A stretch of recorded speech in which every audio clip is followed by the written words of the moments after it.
Still a Madhavan, all by myself, knowing the freedom of solitude that many will never know.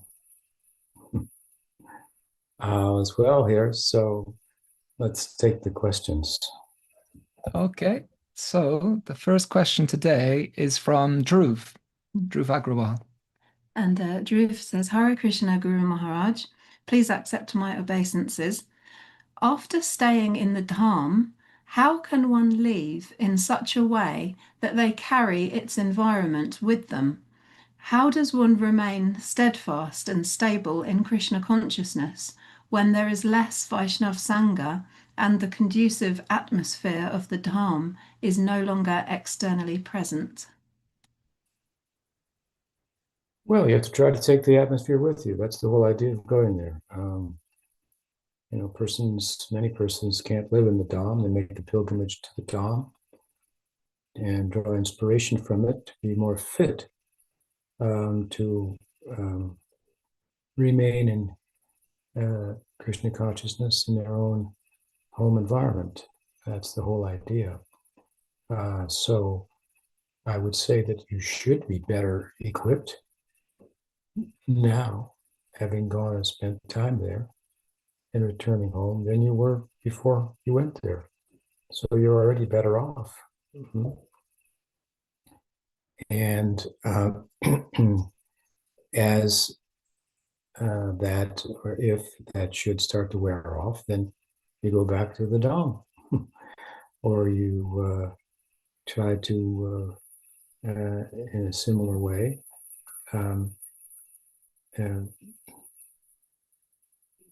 recharge, so to speak, your self by seeking out sadhusanga, association with advanced devotees, which is the essence of being in the dham.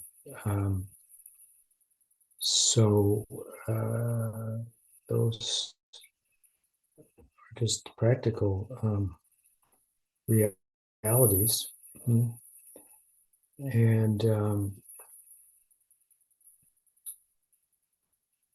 I think that there may have been ways in which you were conducting yourself or living in your home environment that were less than conducive, and you found that certain things that were present in the environment in the dham are absent in your home situation, but can be incorporated. I mean, I don't know, typically you wake up in the dham and there's some loudspeaker chanting something, Om Shivaya Namaha, or it used to be like that in Vrindavan, but or in Mayapur, Vishnu Sahasranam or Hare Krishna, something like that. So you get up and turn on the speaker in your house. Create that, a microcosm of that environment. That's the idea, right? So it's one thing said to go to the dham and a favorable spiritual environment. Another sense is also said to create one where you are. So that's what you have to do. What else? The next question's from Vishaka in Brazil. And Vishaka Devi says, Pranams Guru Maharaj. I seek clarification regarding whether we are presently engaged in raganuga-bhakti or whether we remain in vaidhi-bhakti until lobha manifests, as explained by Sri Rupa Goswami. Thank you. Well, the characteristic, the trait that which determines the difference between the two paths is the eagerness or the greediness, lobha, the ruci, the taste for the practice. So to give an example, a mother takes care of her child in a particular way, and a babysitter also takes care of the child. And externally, the example is similar.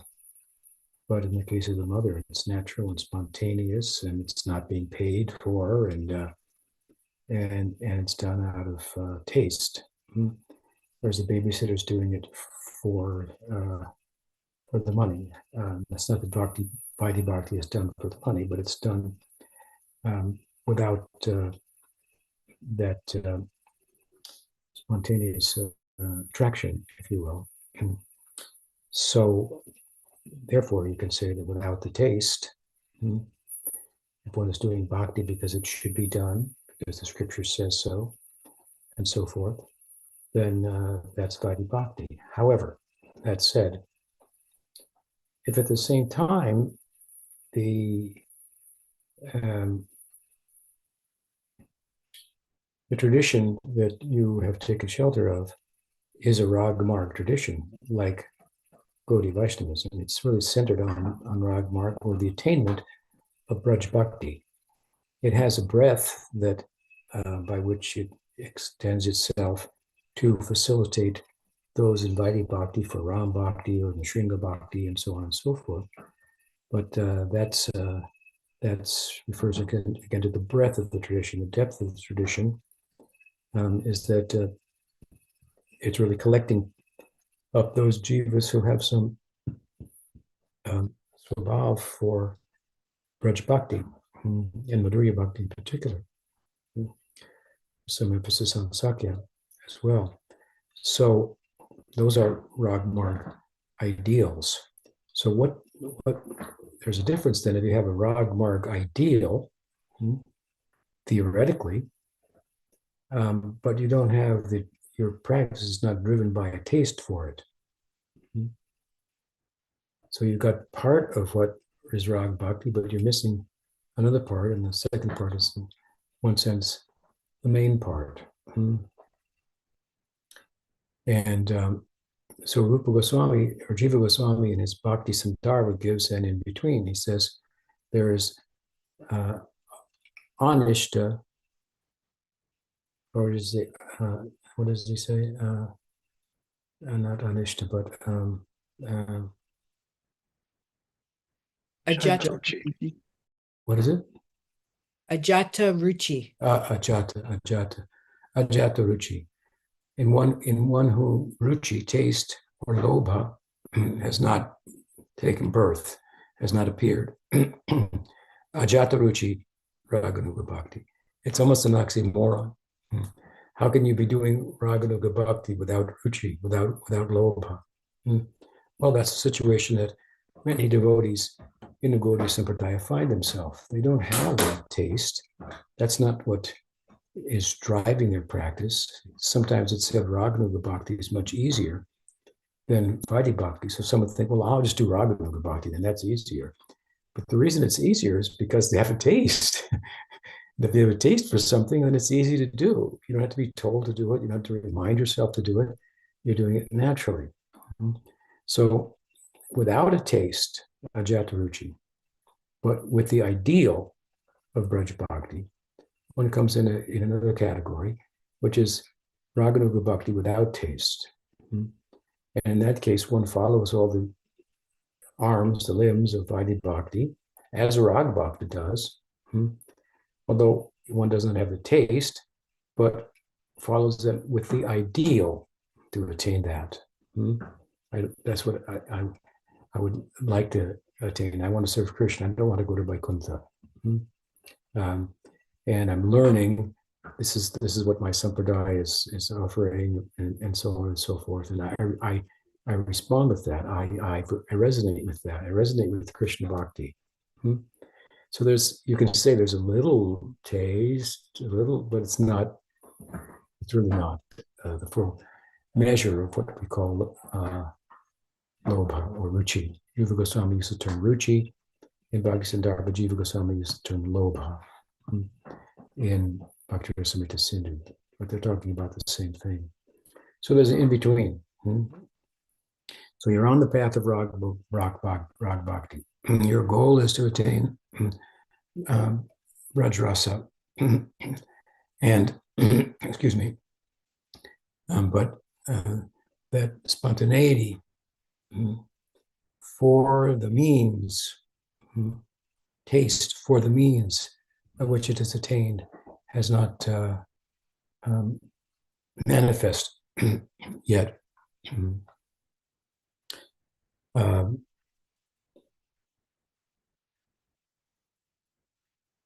Krishnadas Kaviraj says it a little differently. He says ajatarati and jatarati, raganuga-bhakti.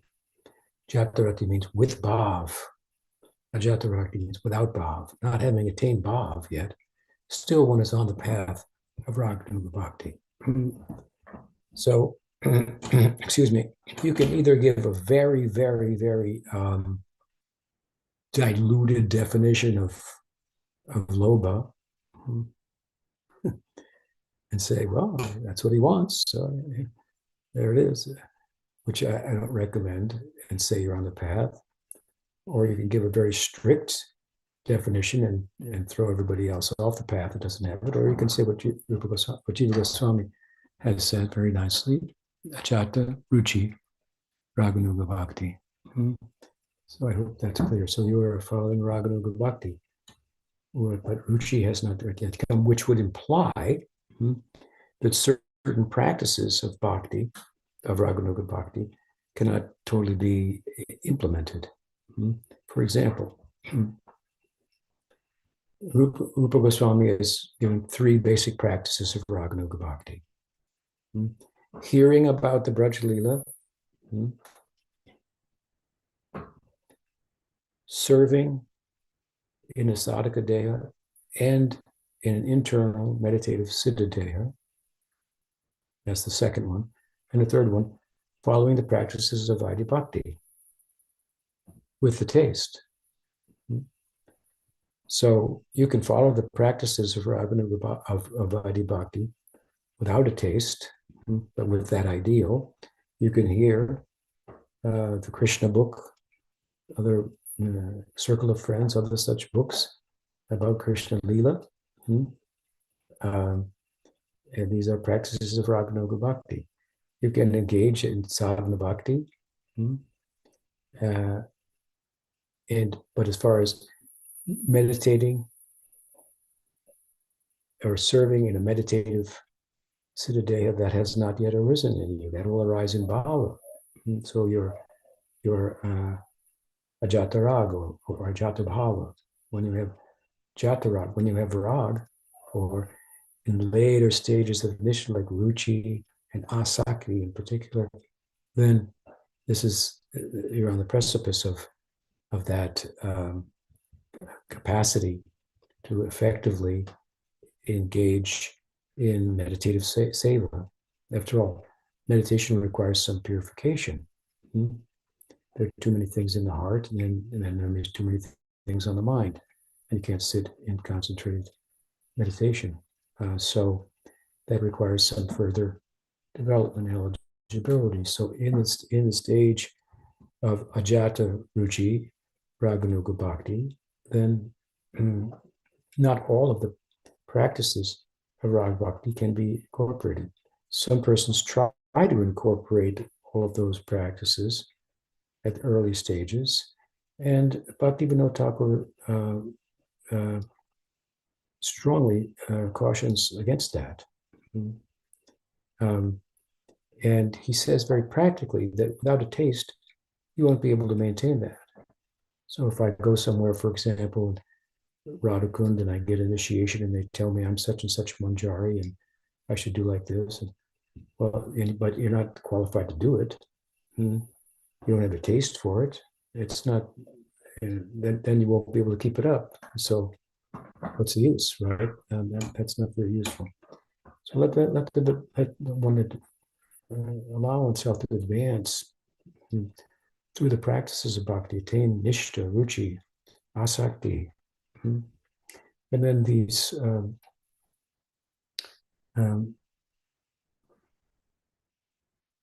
what is raganuga-bhakti and the ability to participate in it will be you'll be much more equipped to understand and to participate in a deeper sense. But in a broad sense, you're already participating. You want to. enter into Krishna Lila and become maidservant of Radha, friend of Krishna, as may be the case. I hope that helps. So the next question is from Madan Gopal in relation to the discussion last week on realization. So he asked, are the terms paroksa and aparoksa synonymous with jnana and vijnana? You could say that. Paroksa means indirect. Aparoksa means direct. Jnana means knowledge. So as I said last week, teachings and symbols and ways of conveying understanding. I have an understanding. I want to convey it. So there's a way externally, secondarily, to convey knowledge. But the actual experience of knowledge, the understanding, is something that manifests within the person that I'm trying to convey it to. At that time, they have knowledge. That knowledge was there, but not realized. It was not awakened. It was not manifest. It manifests within. So knowledge is a property in its primary sense of the subjective realm. It's not a property of the objective realm, the realm of words, talk, and thought. Thought is kind of quasi-subjective, but ultimately it's also material. It can be spiritualized. That's another thing, but still, knowledge, experience, desire. Let's take bhakti. Bhakti is a desire, right? Is a desire that's to favorably serve Krishna. I can't put a desire inside of you. That's impossible. I could act in such a way that such a desire might manifest from an unmanifest condition within you, or understanding, knowledge. Your question is simple. I'm just elaborating on it, but Gyan can be, and sometimes is used in that way. The word is used in a number of ways, but that's one way it could be used to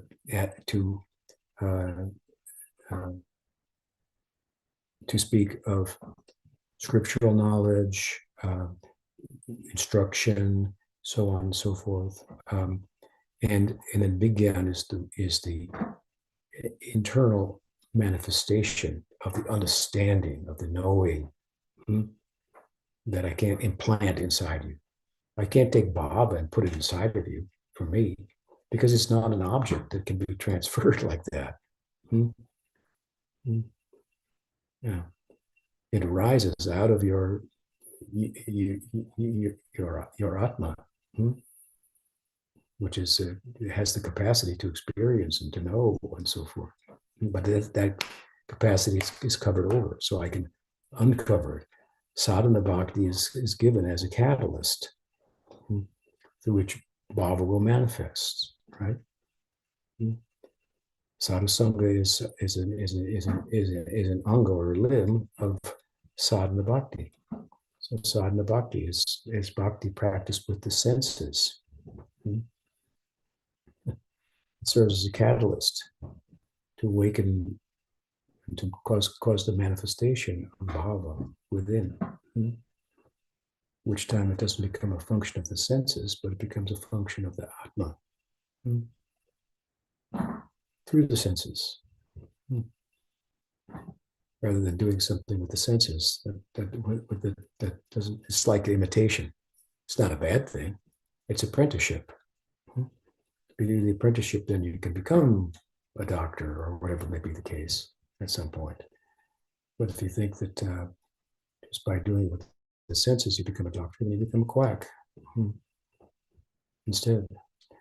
So yeah, so in one sense, but because the word dhyan has many meanings, then it's better to speak of it, I believe, in the way that I did by citing Baladev, paroksa jnana, aparoksa jnana.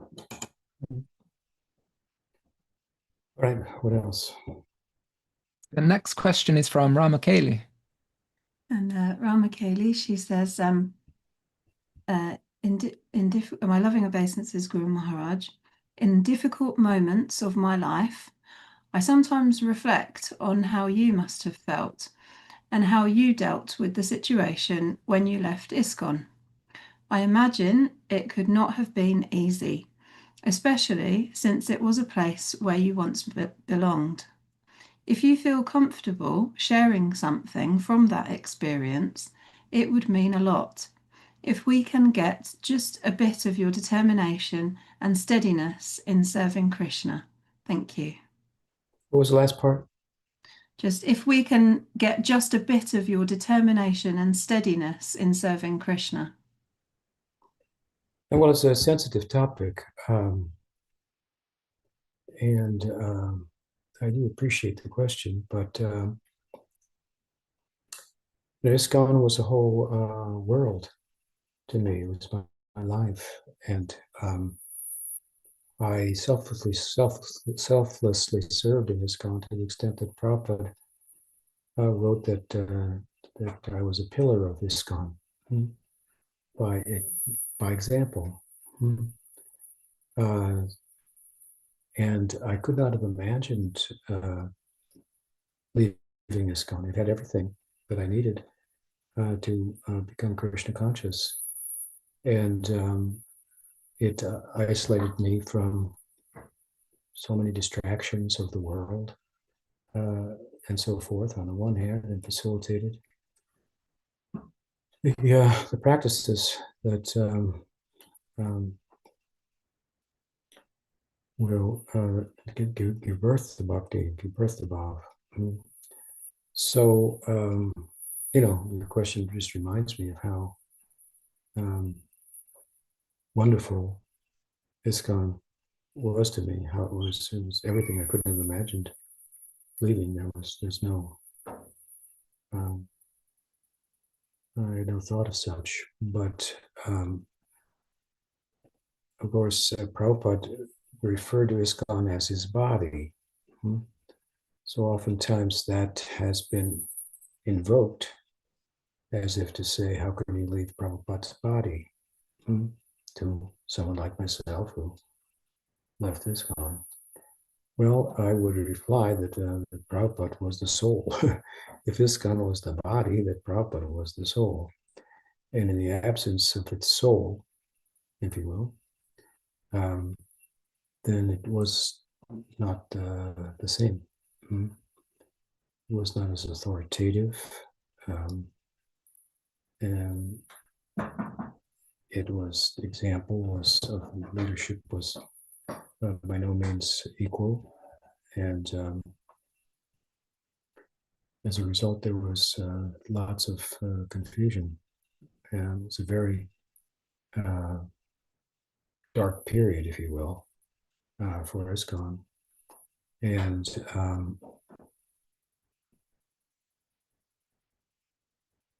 I was fortunate enough to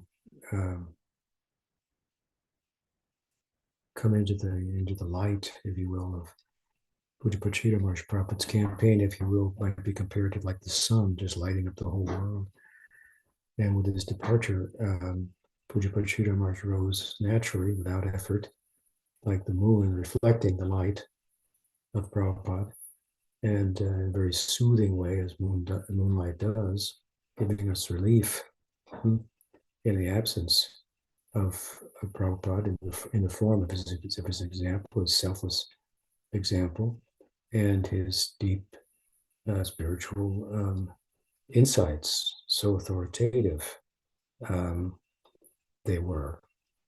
And so the same pursuit that I embarked upon entering Iskcon, which was for spiritual authority, then at that point was appearing kind of outside of Iskcon,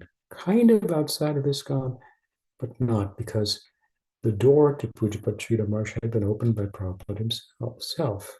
And he was invited in. as I've mentioned in the past, I was massaging Prabhupada's feet in Vrindavan when he was asked that after his passing, if there was anybody we could consult with, and he said, B.R. Sridhar Maharaj of Navadvip.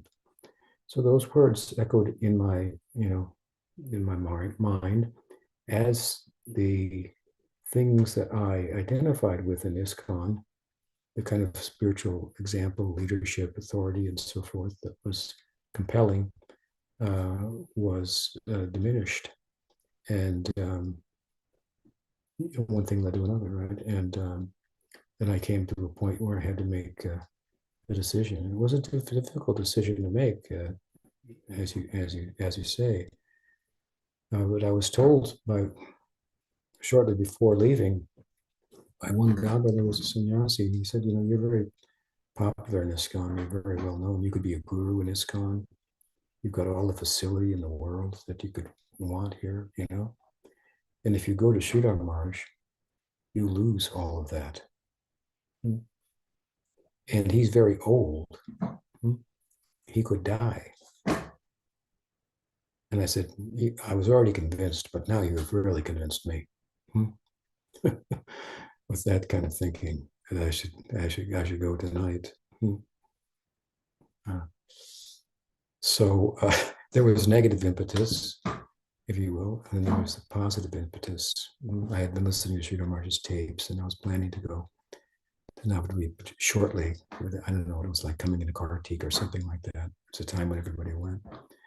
And I had like 200 tapes that I was listening to of his talks daily, all day long, I should say. And then,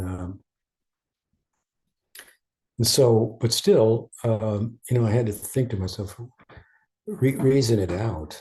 And I remember reasoning it out that this kind of thing has happened repeatedly to other religious institutions over the decades, and it's well documented.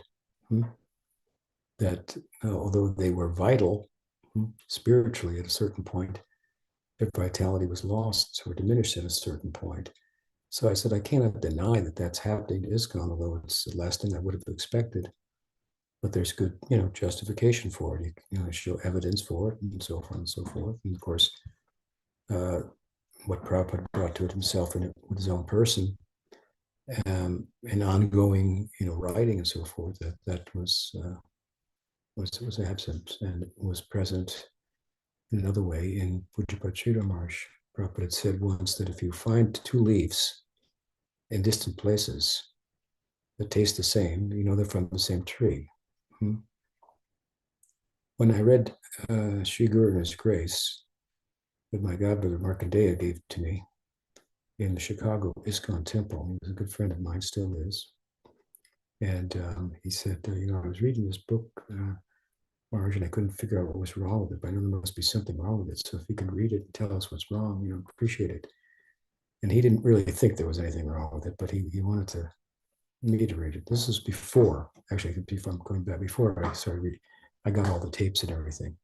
But this is when I read the book, I was about halfway through and I started to weep. And that analogy of Prabhupada said that I was familiar with, the two leaves from the same tree, it made perfect sense to me. And I could understand, here is my guru in a different form, with a different vocabulary, in a different location. And so that's when I got involved, if you will, and I got the tapes and so on and so forth. So, but still, at the time, we thought that it was only few persons. Pujapad Sridhar Maharaj compared to the Kurus and the Pandavas. There were 5 Pandavas, and then there were all the Kurus, on the other side of the Ganga. But the Pandavas were right. That's what was important, right? So, but still, we thought that Iskcon would change, and that the obvious spirituality of Pujapad Sridhar Maharaj would prevail, and that he would become the Siksha Guru of Iskcon, for example, and everything would be fine. But it didn't turn out like that. And as that became apparent that was not going to be the case, then I had to make the decision to leave. But I did so, I would say, I left Iskcon with the same measure of conviction that I joined Iskcon. Pujapad Sridhar Maharaj once said that we go over here because Krishna says, I'm over here. And we get all the way over there, he may say, now I'm over here. So we wouldn't have expected that, but now we have to go over there. So I had the experience, and I'm much better off for it.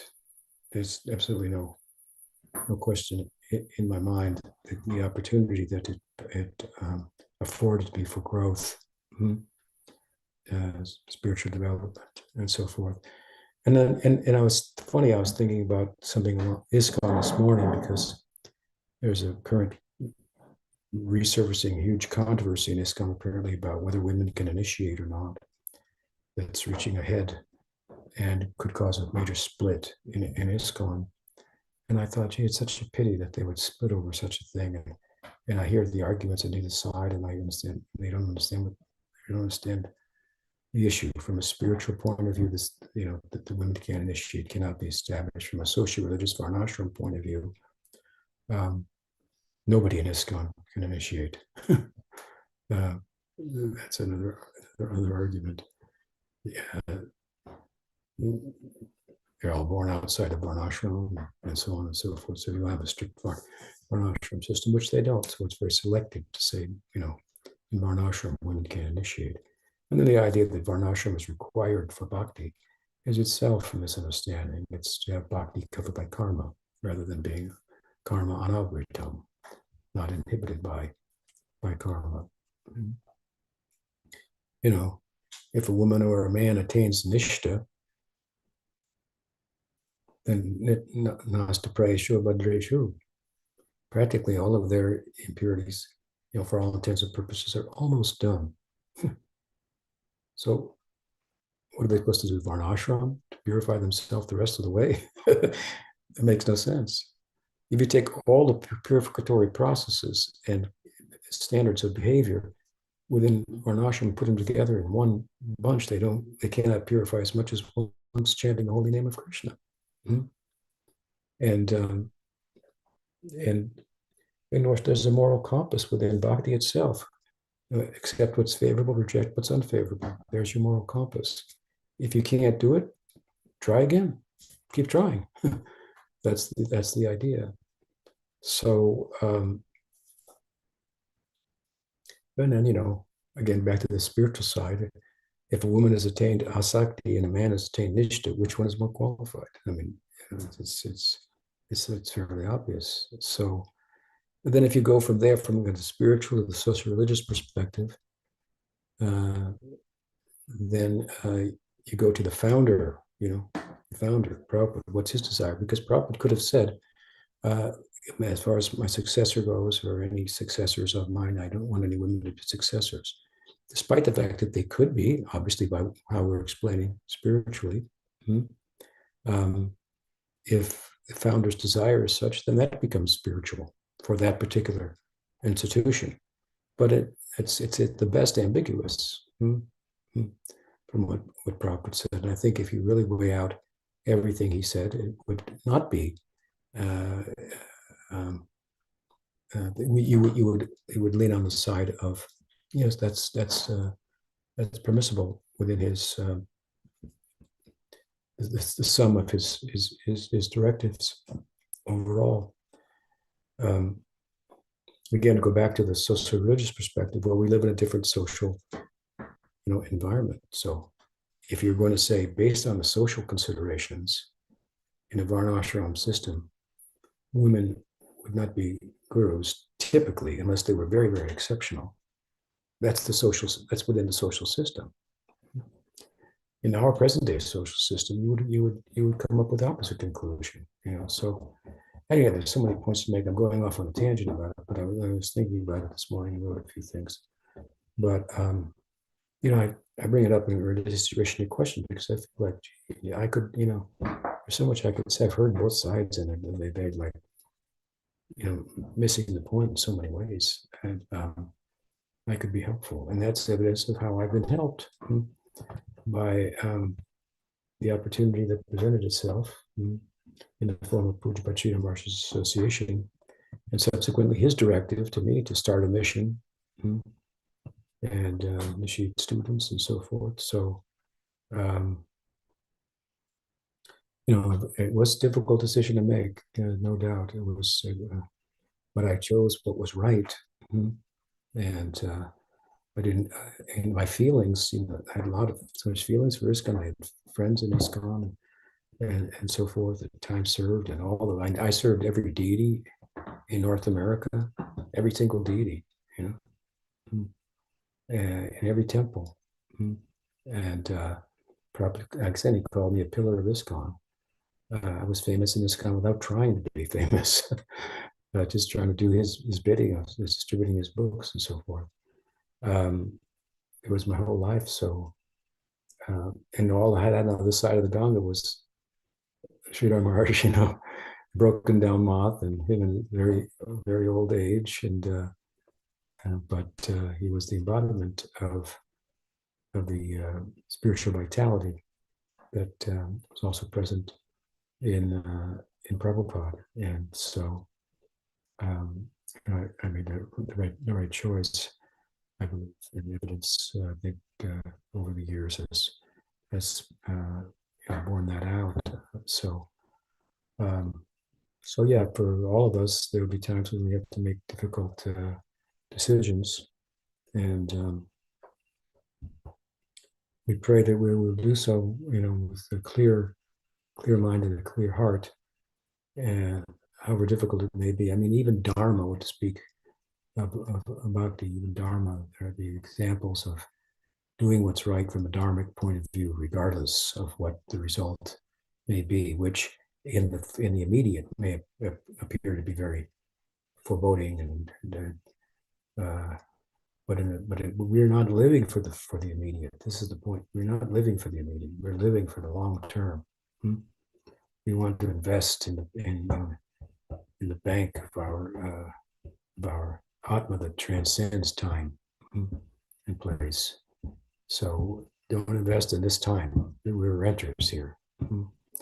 Invest in the timeless, which is of which you are a part. You're part of the timeless. So you should invest in the timeless. And Satyameva Jayate, the truth, that will prevail. That will prevail. Be on the right side. And that's what you want to be on the right side of the history, right? Thank you for the question. Iskcon ki jai. The next question is from Sahadev, who is a friend of Sukhavak in North Carolina. And he's on the call. He's on the call, yeah. Friend of who? Hare Krishna. Wait a minute, I'm going to get it better to hear your induction. A friend of who? Oh, Sukhavak. It used to be Zach. Friend Yeah. of Sukhavak. Friend of Sukhavak. And his name is? Your name is? Sahadev. Sahadev. Sahadev ki jai. Yes. Hare Krishna Maharaj. Is the audio okay? Sahadev, one of the servants of the Pandavas. Yes, I can hear you. Okay. My obeisances to you and all the devotees in the call. Thank you for accepting my question. I'm very grateful to ask it to you. My service is book distribution, and I've been noticing lately, the past couple of weeks and months since I returned from the dhama, I was there in December, going through periods where the service is somehow or another obstructed, either from external things that I can't control, like I had to visit my family last week for something, or internal reasons, like I find an excuse not to go out because the weather is bad or there's no good venue or something like that. I'm finding that when my service is obstructed like that and I don't reach the kind of like the amount of hours that I'm comfortable distributing, or the amount of books that I like to distribute, I feel very like unproductive and kind of depressed. Like my consciousness is lower, and I'm trying to understand if it's a good thing or a bad thing, if it's like a problem or if it's a solution and like a genuine inspiration that Krishna, my gurus want me to do this service. So I was just hoping if you could shed some light on that, Maharaj, and also if you have anything else to share about distributing books in general, and in 2026, the most effective practices and advice and mood, anything. I'd be very grateful to hear. Hare Krishna. Yeah, well, thank you for the question. I think that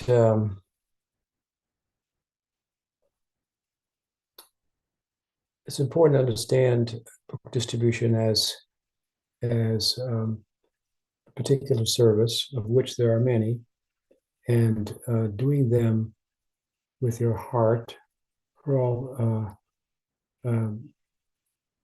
within reason equally effective. So any anga of bhakti, for example, one can become perfect by, right? Sukadeva became perfect by chanting, Parikshit Maharaj by hearing, so on and so forth. So the fact that there are circumstances that present themselves, as you put it, that don't enable you to engage in that particular service, like visiting family. You said that as an example. Let's use that example.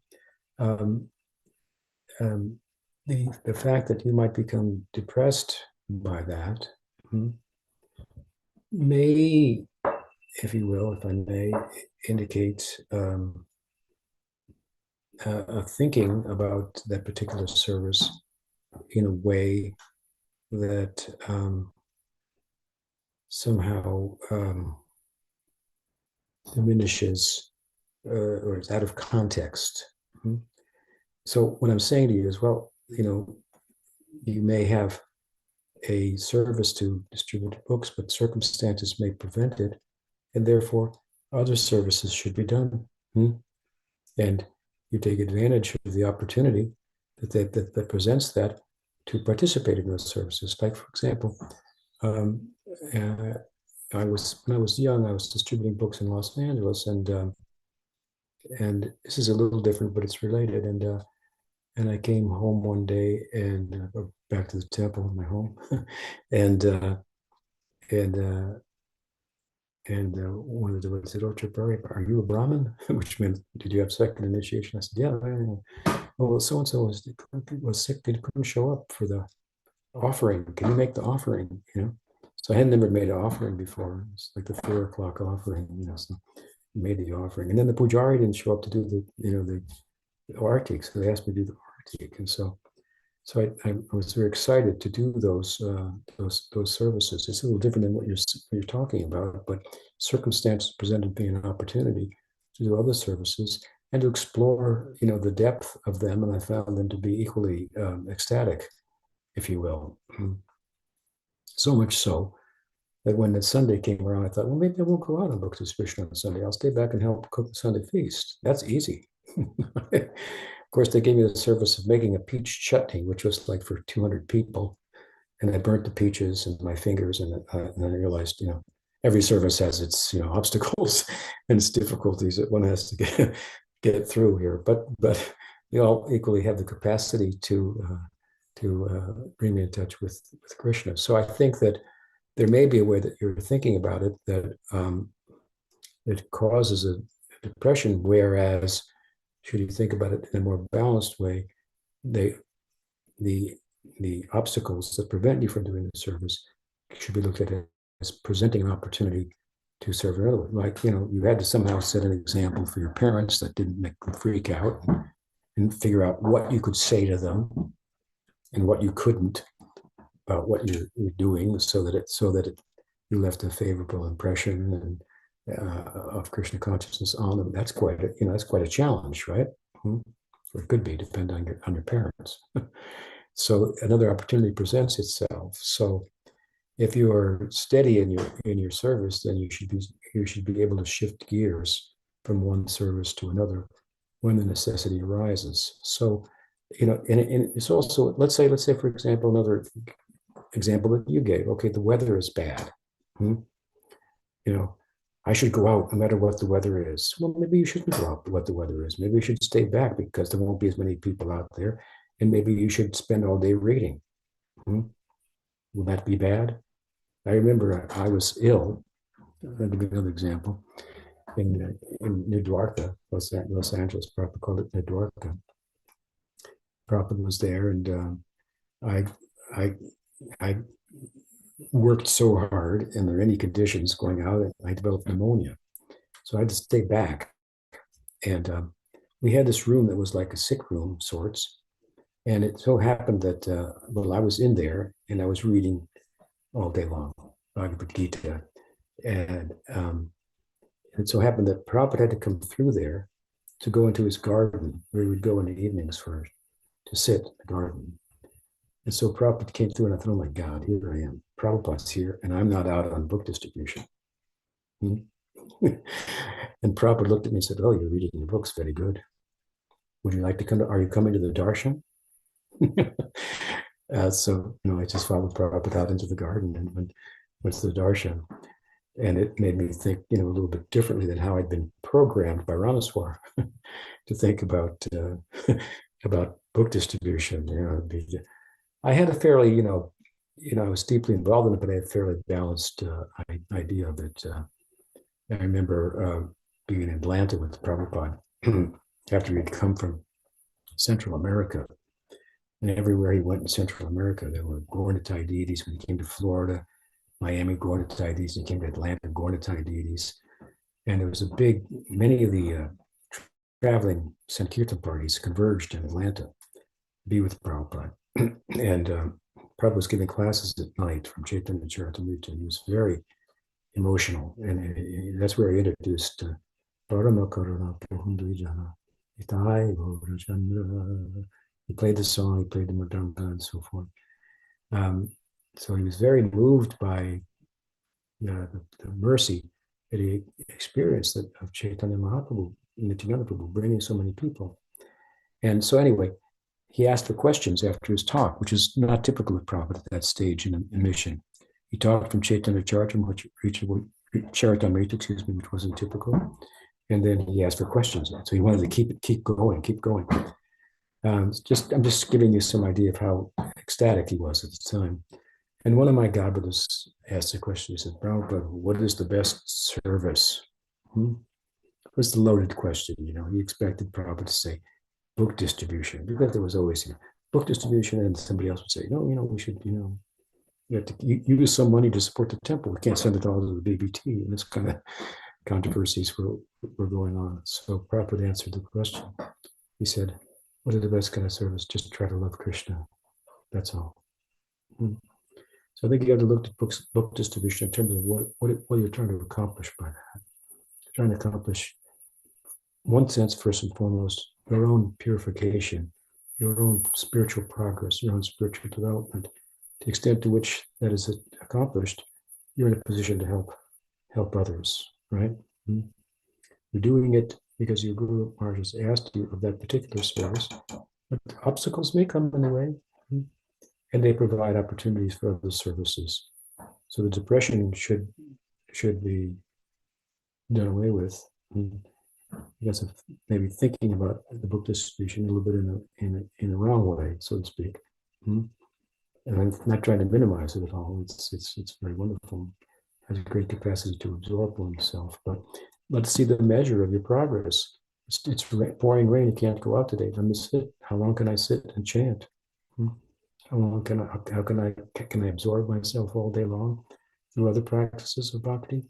And then I go out, and then I can't, and I see, oh, I need to go out and purify myself more. Hopefully I'll meet somebody on Sankirtan who can help me. Maybe a blooped devotee, who I can reactivate and who come home with me and teach me more than I know already, something like that. So those are some thoughts I hope you find helpful. Thank you so much, Maharaj. Okay, who is your guru? Kalakanta Prabhu. I'm from Krishna House. That's how I knew Subhavak. Kalakanta Prabhu Kijaya. He was also there in 1975 in Atlanta. Pardon? He was also there. Yeah. He was in 1975 in Atlanta. You were speaking about, yeah. Yeah, I know him. I know him well. Very nice devotee. Very nice. Very good. Okay, what else? So the next question is actually a couple of devotees have asked similar questions. Udarani sent a question a few days ago, and Madhunam also. So both questions are related to today being the appearance day of Sri Advaita Acarya. So Udarani writes, Dandavats Guru Maharaj, today is the appearance day of Lord Advaita. Would you share some leela related to him with us? And Madhunam Prabhu asks if you could share a few words about him. Sri Advaita Acarya Dijay. Advaita Saptami Dijay. Well, all of the members of the Panchatattva are the best. So Gadadhar is the best, Nityananda Prabhu is the best, Srila Thakur is the best, and Advaita is the best, and Chaitanya Mahaprabhu is the best. And they're all best, I should say their bestness, if you will, is characterized in a particular way. So Nityananda Prabhu's bestness is characterized by his wide and merciful campaign. Gadadhar is best by way of getting out of the way so that Chaitanya Mahaprabhu could fully manifest the bhav in himself that Srivas himself embodied. That's a very esoteric and particular service and bestness. I wrote about that in the last chapter of Sacred Preface. You might want to reference it. But Srivas Thakur, of course, has his contribution, Srivas Adi Gaur Bhakta Vrinda, so all the bhaktas are included. But we come to Advaita, of course, then he has his role as well. So, for example, his puja brought Chaitanya Mahaprabhu to the world. So where would we be without Advaita? He's the best, right? With Ganga Jal and Tulsi Manjari, water of the Ganga and the Tulsi Manjari, he worshipped the Shalagram, and he considered the Shalagram as Krishna. So Shalagram facilitates that, appears to the worshipper in accordance with the worshipper's bhava. So he worshipped the Shalagram, and he called for Krishna, right, to descend, and he descended as Chaitanya Mahaprabhu. And Advaita is thought to be the avatar of Mahavishnu, and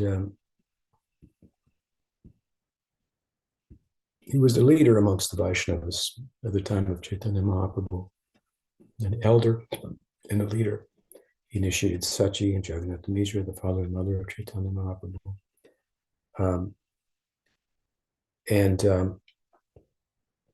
As the avatar of Mahavishnu, he has some, I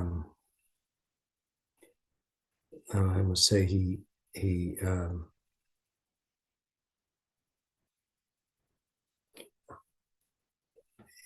can be identified in this context also with the broader campaign, the breadth of Chaitanya Mahaprabhu's campaign. There's a depth to his campaign and a breadth. The depth means, all the way to the Madhanakya Mahabhav, internal reason for his appearance, and so on and so forth. Then the breadth of it means that Chaitanya Mahaprabhu's dispensation, which an appearance coinciding with the Yuga Avatar, called by Mahavishnu, through whom the Yuga Avatars come, his campaign extends beyond that. It gives energy to the Sri Sampradaya, it gives energy to the Madhva Sampradaya. It helps if you have such a svabhav for that type of bhakti. Chaitanya Mahaprabhu's mission will help you to attain that, for example. So, and there are examples. Chaitanya Mahaprabhu gave Aishvarya Bhav to Shivananda Sain's dog. He blessed Murari Gupta for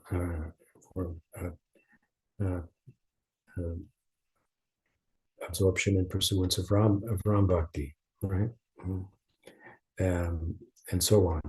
so these are examples of the breadth of Chaitanya Mahaprabhu's dispensation that the Mahavishnu avatar is related to. And we see that also at a certain point in the Leela when Chaitanya Mahaprabhu received a message from Advaita, which said there's no longer any need for rice in the market, something like that. What Advaita was saying was, you have set now in motion the work that I called you for, which is the Yuga Dharma. You established the Yuga Dharma. That's done. Now you can retire from that side and just go internal completely for what you've come in terms of your own internal purpose. So he came with at the appeal of Advaita Prabhu, and with Advaita Prabhu's permission also. That aspect of his mission that was considered completed, Advaita had confirmed. That part is done. Now you're free just to absorb yourself entirely in the pursuit of Radha Bhav. So Advaita is a couple of examples of Advaita plays a very significant role in Chaitanya Mahaprabhu's Leela. He very much wanted it to be established that although Chaitanya Mahaprabhu treated him as an elder and a superior, he very much wanted it to be established that he was subordinate to Chaitanya Mahaprabhu. So he is very instrumental in this regard in teaching that Krishna, that Vishnu is the avatar, or the expansion, Mahavishnu is the avatar, and Krishna is the avatari. And he showed this in a very peculiar way, because Chaitanya Mahaprabhu was always reverential toward him. And so for some of his sons, Advaita had several sons, a couple of his sons thought that Advaita is senior, that Chaitanya Mahaprabhu was a subordinate.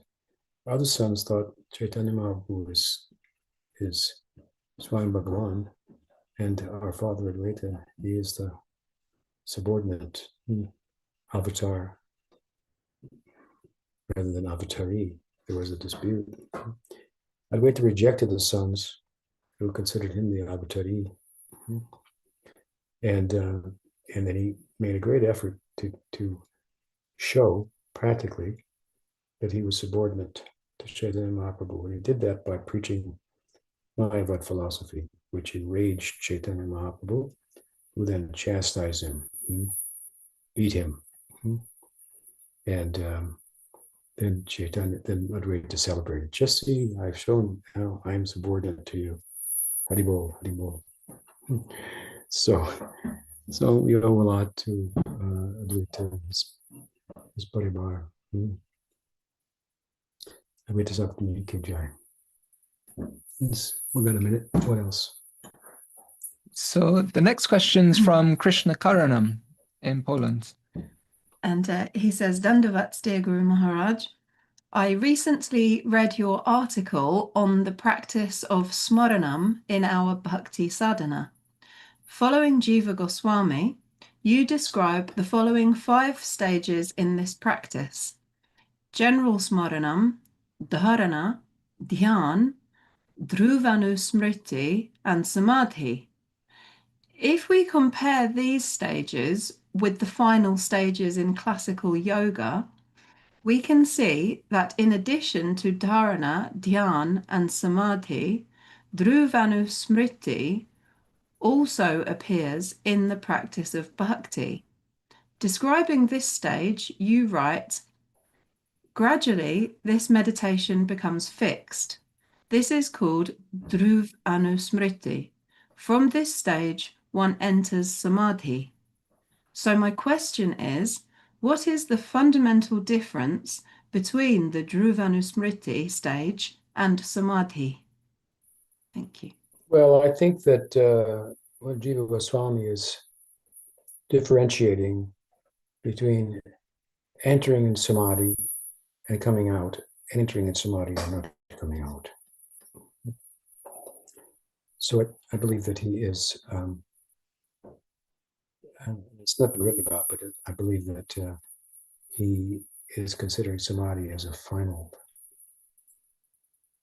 having gone, one never comes back type of attainment, whereas dhruvanusmrti means a consistent type of absorption where you could go into a samadhi state and come out, something to that effect. I would assume.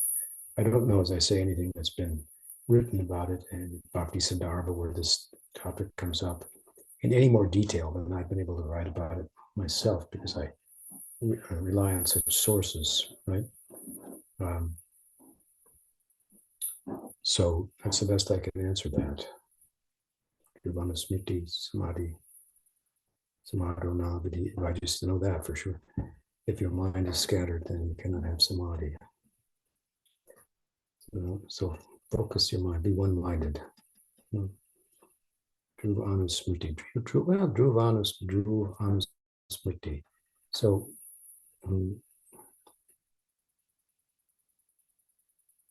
dharana, what is it? Dharana, dhyan, and samadhi. Dharana, dhyan, dhruvanusmrti, samadhi. So dharana, dhyan, dhruvanusmrti. Dhruvanusmrti means, fixed remembrance, fixed remembrance becoming fixed. It's constant, but for some reason he doesn't equate it with samadhi itself. So, Hare Krishna. But I always remember you. I know that. I have Dhruvanusmrti for you and your good wife, who I see there together. Hare Krishna. These are our hosts for the Polish retreats coming up. We have a new location for that this year, only a couple hours outside of Warsaw, which is maybe easier to get to. So I'm looking forward to that and hope that we'll have good turnout. Everyone is invited, right? Yeah, very nice environment there in forest. Very good. Okay, Advaita Saptami ki jai, Bhaktivinoda ki jai. Om Premanande, Haribol, Haribol. Haribol. Srila Guru Maharaj ki jai. So as always, those questions we didn't get to, you'll be first next week. Thanks for all the questions you sent, and as always, if anybody has questions for next week, just let us know and we can add you to the list. Have a lovely rest of your celebration of Sri Advaita, and we'll see you next week. Hare Krishna.